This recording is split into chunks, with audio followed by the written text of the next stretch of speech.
Hello everyone. Sorry, I was looking at the face in the Roman massacre of the... Is that... I want to say Teutoburg? Teutoburg. I can't pronounce it. So, let's act like I did. Yay for me. Alright, this is part 2 of how Aurelian, I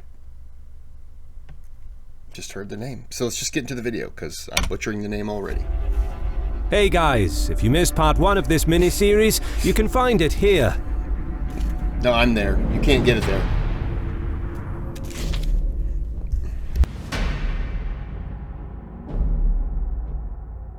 Following the victory over the Goths in the Balkans, the flagging morale of the Roman forces had been restored, and with a restructured Danubian frontier, Aurelian could now muster strong field armies for the campaigns ahead, without compromising the empire's security. The emperor wintered in Byzantium, making preparations for the upcoming war with Zenobia, and ensuring that the borders would be protected in his absence. Considerable manpower was allocated to defend the Balkans against the tribes from across the Danube. Troops were stationed in Italy to prevent a possible return of the Alemanni and the Irtungi. And in Narbonese Gaul, a substantial presence of imperial troops was required to guard against the Gallic Empire. By spring 272, Aurelian had mustered his own army in Thrace and had completed all preparations. Zenobia, seeing that war with Aurelian was now inevitable, had her son Vaballathus declared Augustus and had herself proclaimed Augusta, the traditional title of a Roman empress. But because of the Palmyrene failure to secure Bithynia, Aurelian was easily able to secure a bridgehead and march into Asia. He sent a second force to make a naval landing in Egypt under the talented Marcus Aurelius Probus, the future emperor. The logistical planning and execution of this invasion marked Aurelian as one of the greatest military thinkers of the 3rd century AD. His plan was a pincer movement on a massive scale, a true masterclass in strategic warfare. This video is brought to you by the Ridge wallet. It's light, sleek, and industrial. It doesn't fold or awkwardly bulge in your back pocket, and it's serious. Thanks, Ridge Wallet. Back to the video.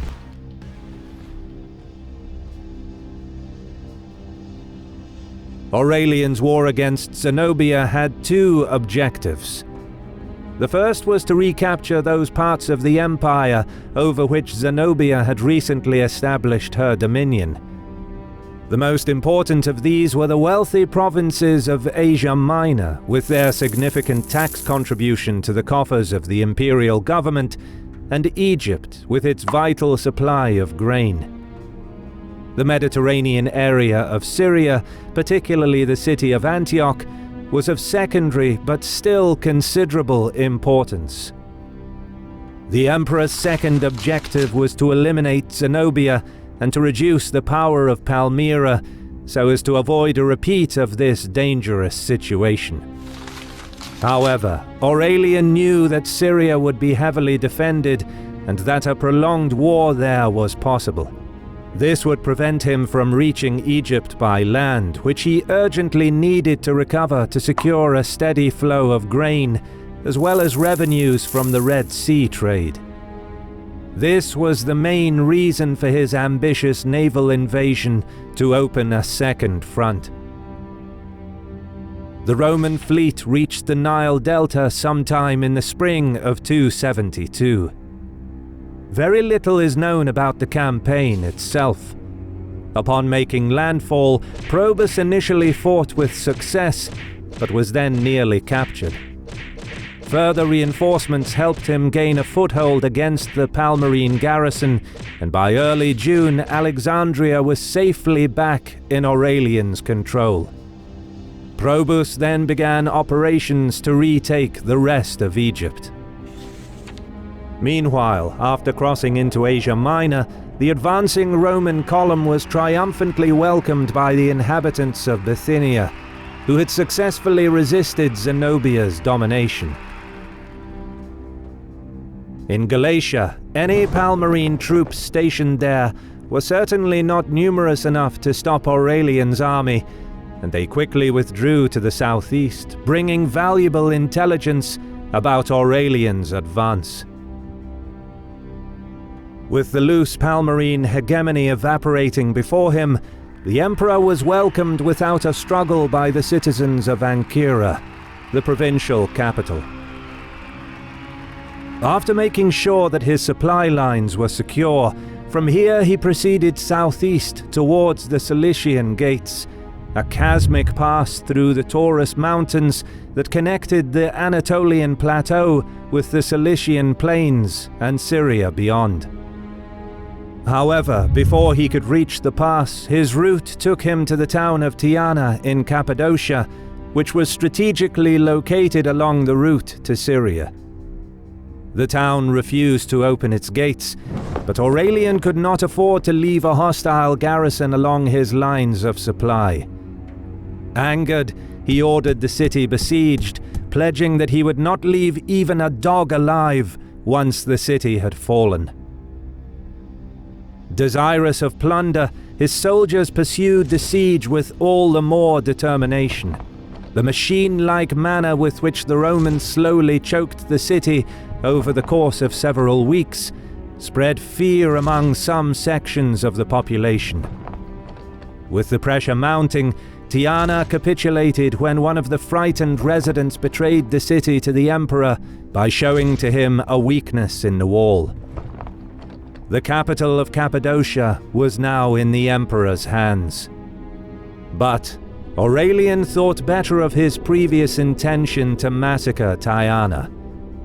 With an insight rare among 3rd century emperors, he realized that sparing the city would set a precedent far more potent in the coming conflict. He ordered his army not to harm Tyana, thus presenting himself to the populace as a liberator rather than a conqueror. I've said this so many times that I understand wanting to wipe out everybody. I get it. But when you do that and you spare them and you basically say, look, you're a citizen of us now, just continue to live your life. You've given those, you basically said, hey, I could kill you, but I'm not going to. Most people are going to be grateful for that. Some, there's going to be a few of those apples, I'm calling the people apples, that aren't going to appreciate it, like, oh, we like the stop. We like the queen more. I can't believe it. And the other people are like, you understand your head could be on a pike right now outside the city? You should just be grateful you're still alive. Shut up. Don't ruin this for everyone else. Those people are going to be watching the ones who are ungrateful. Like, ugh, I don't want to be under rule by... They're going to be the first ones going...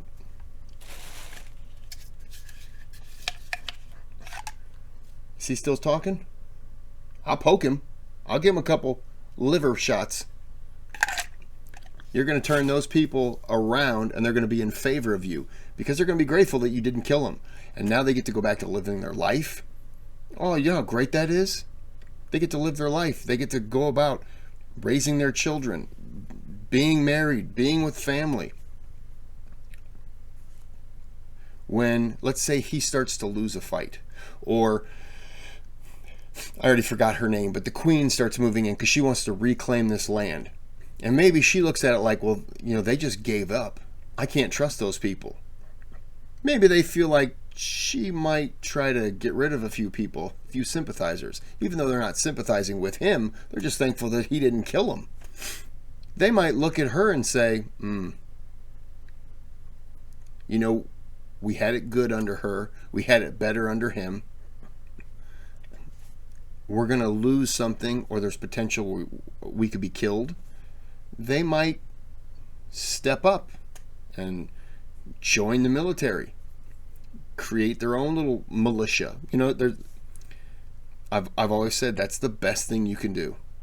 It's also the toughest thing, you know, because you're putting a lot of faith in it. But that is the best thing you can do, because you're going to win that support. But his troops were none too pleased. They expected to be allowed to plunder the city and angrily demanded that Aurelian stand by his promise. This was indeed a dangerous move. Amidst the heightened political military tensions of the 3rd century, many an emperor and usurper were lynched by their own soldiers for refusing plunder. That Aurelian managed to survive this encounter reflects his ability to foster strong relations with his soldiers at a time when armies were prone to rebellion against their commanders. If I were in charge in this particular moment, I would say, look at all the battles we've been in, the months, the years of service, and think of all the times you've gotten to plunder after a victory, your reward. Look at all of it. This is the one time I'm not wanting you to do it. If the soldiers look at it like, those are soldiers you quietly got to get rid of. But, or send them away. But if they understand, all right, yes, he's right, then you can work with that. But it's the ones who feel like they deserve. Those are the ones you gotta check those ones right away. Not allowing himself to be intimidated by his men, the emperor admitted that he had indeed ordered that no dog in Tyana be allowed to live. Accordingly, he ordered his soldiers to kill all dogs in the city. The anger of the soldiers was dispelled by their laughter at this response. Aurelian went on to explain his decision to the troops. "We waged war to free these cities. If we pillage them, they will never trust us." This display of sound political judgment showed that he understood that Zenobia was a formidable foe, and that he had better chances of defeating her through clemency rather than terror. Also, there's a greater chance that if you do pillage, those people who live or all that, the further in you go, you're getting away from your home territory, you're getting into their territory, you're stretching your supply line. People can come behind and cut that off, and you are not in a good position. So you have to be willing to, you have to be willing to give a little bit. Soldiers don't look at it like that, though. With the capture of Tyana, the way to Syria now lay open. Aurelian's army marched into Cilicia without resistance, likely passing through Tarsus, the provincial... I just want to throw this mouse. I want to kill this mouse.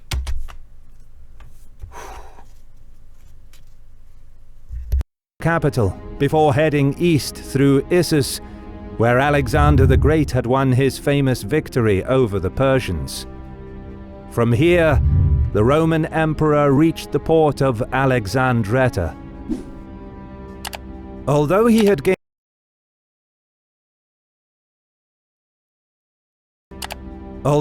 gained control over Asia Minor with relative ease, before him now lay Syria, the heartland of Palmyrene power. Meanwhile, in Egypt, Probus managed to topple the resistance and regain control of the province. He then proceeded to march towards the Levant. He pressed the Palmyrenes from the south and perhaps secured the loyalty of the Cyrenian 3rd Legion in Arabia, which had been previously subdued and its general killed by Zenobia. To address this, Zabdas detached a considerable force in anticipation of Probus's advance on Palmyra.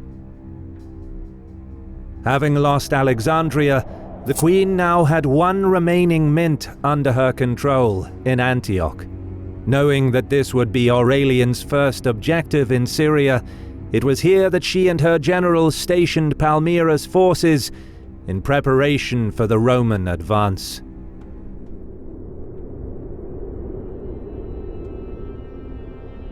Aurelian's army consisted of legionary detachments drawn from Rhaetia, Noricum, Pannonia, and Moesia, as well as Praetorians and Moorish and Dalmatian cavalry, who served as elite mounted units. Zabda's army consisted of Palmyrines and other Syrians, but also various other Roman units that had declared their loyalty to Queen Zenobia's family. Palmyra's greatest advantage over Aurelian's army was their Klebanari, or super-heavy cavalry. These mounted units were better armored and more numerous than Aurelian's Dalmatians and Moors. The Roman emperor began crossing over the mountains. He had received unwelcome reports that the Palmyrines lay between him and Antioch. Zabdas drew up his army in the Orontes plain on the western side of the Lake of Antioch to the north of the city. Here he could intercept Aurelian's advance along the road from Alexandretta at a narrow point where the flat terrain was especially well suited to the battle tactics of the Palmyrene heavy-mailed cavalry. However, Aurelian refused to fight Zabdas on the battlefield of his own choosing. Knowing that a direct assault would be to surrender operational and tactical advantage to the enemy, he instead decided to march to the east of the lake, seeking to outflank the Palmyrene position. This maneuver had three advantages. First, the Palmyrines anticipated a frontal assault from the north and might become confused by an attack from their rear. Second, he would block the enemy's line of retreat to the east, and if he could reach the city, he could also close off the road leading south. Lastly, the terrain south of the lake was less suited to Zabda's formidable cataphracts. However, the Palmyrene general got wind of Aurelian's maneuver. Having already stationed a small contingent to guard the road to Beroia, he sent his elite heavy cavalry to bolster their ranks. He could ill afford to lose his line of retreat, so it was imperative that they intercept Aurelian's army on the plain to the east of the lake before they could reach the hilly terrain further south, where his cavalry would be at a disadvantage. The Emperor's scouts soon brought back reports of Palmyrene movements. Realizing he had lost the element of surprise, Aurelian led most of his cavalry ahead of the main body of the army. He was well aware of the fearsome reputation of the Klebanari and did not want to risk his infantry against Zabdas's heavy cavalry.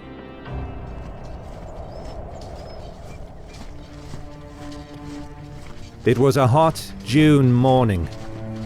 The Roman Emperor marched at pace well ahead of the rest of the army, with a cavalry contingent of around 5,000 strong, hoping to outflank Zabdas at Antioch. With him, he had the veteran Dalmatian and Moorish light cavalry, which had been under Aurelian's command for a number of years before he became emperor, serving as the elite cavalry arm of the Roman army. I literally read Dalmatian and thought he had dogs. And I was like, well, that's cool, but what are the dogs supposed to do? It's a unit. They were a tactically astute branch of the military, capable of executing battle plans across vast distances with precision, and had participated in numerous campaigns, often being the deciding factor in major engagements. However, Aurelian found that his way was blocked by the Palmyrene heavily armored cavalry, arrayed on the Antioch-Beroia road. Zabdas's cataphracts were of even better quality than Aurelian's Dalmatians and Moors.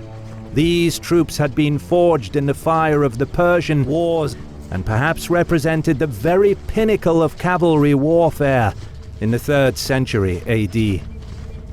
It is likely that Zabdas fielded up to 5,000 of these troops at Immae, but their exact strength and composition remains unclear.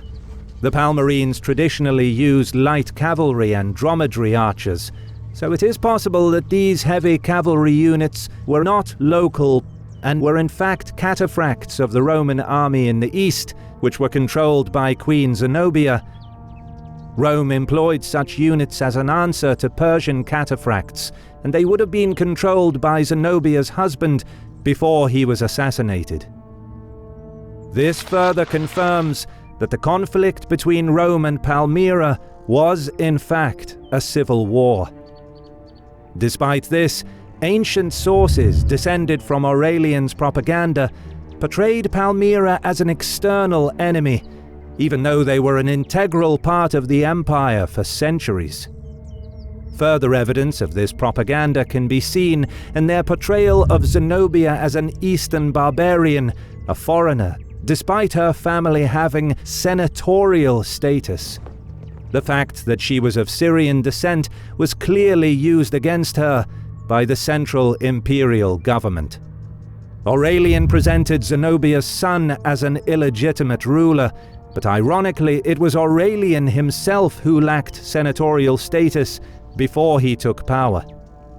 He was an Illyrian general who killed his way to the throne, overthrowing Quintilius, and, according to some sources, he played a role in the assassination of Emperor Gallienus. Aurelian did eventually get senatorial support, but he had earned it through brute force.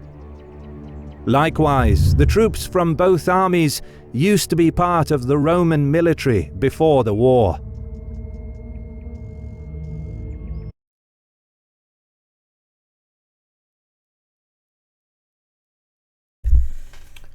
Alright, so they've got 5,000 cavalry each.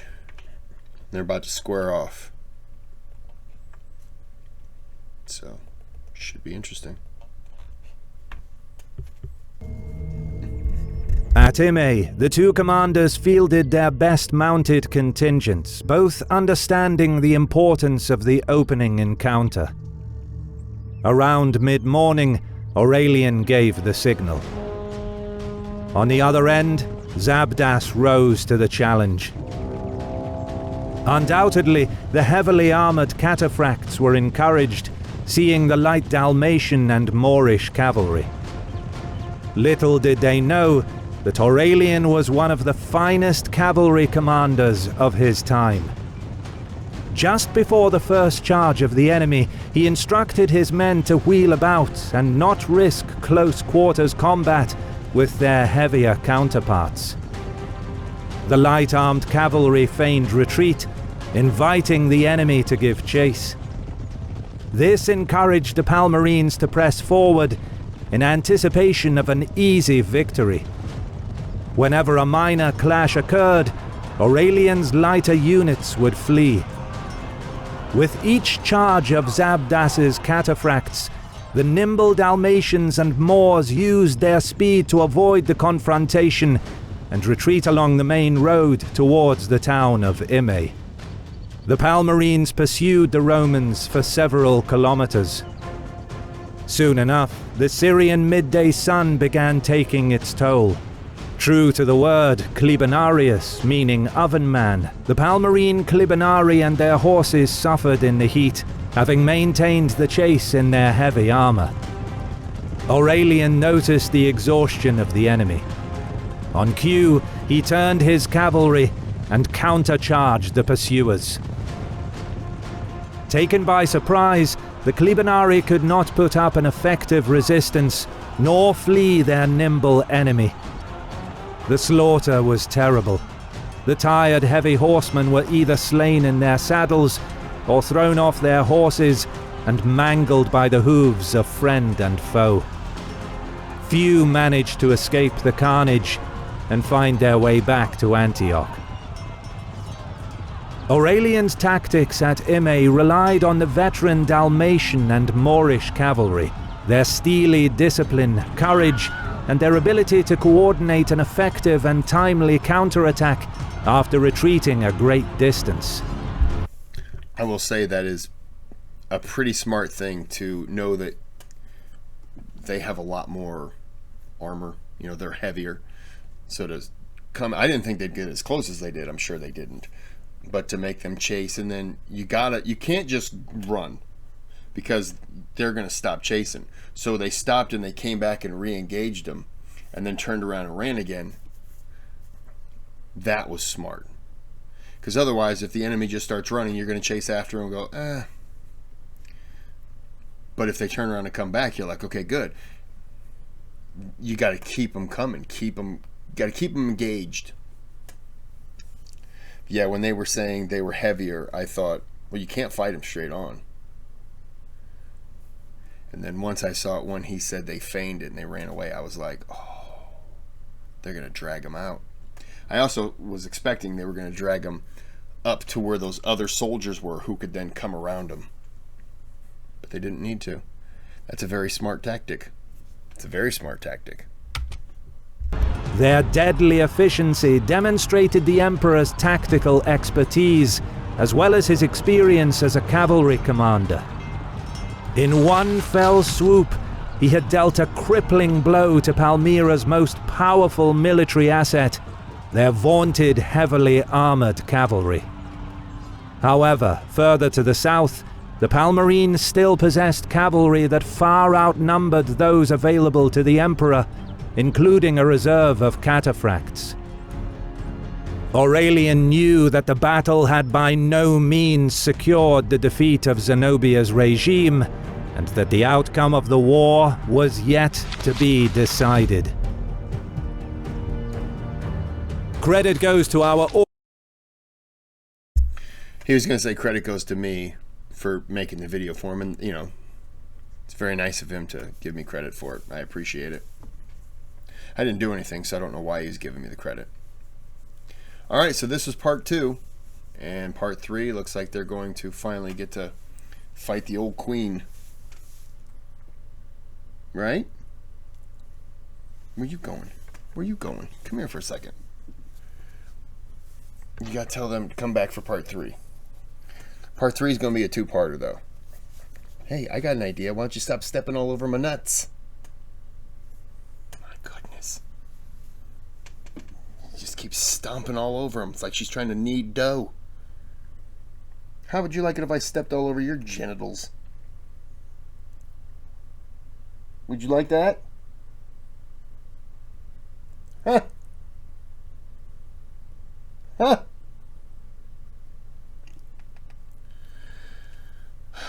She's lucky she's adorable.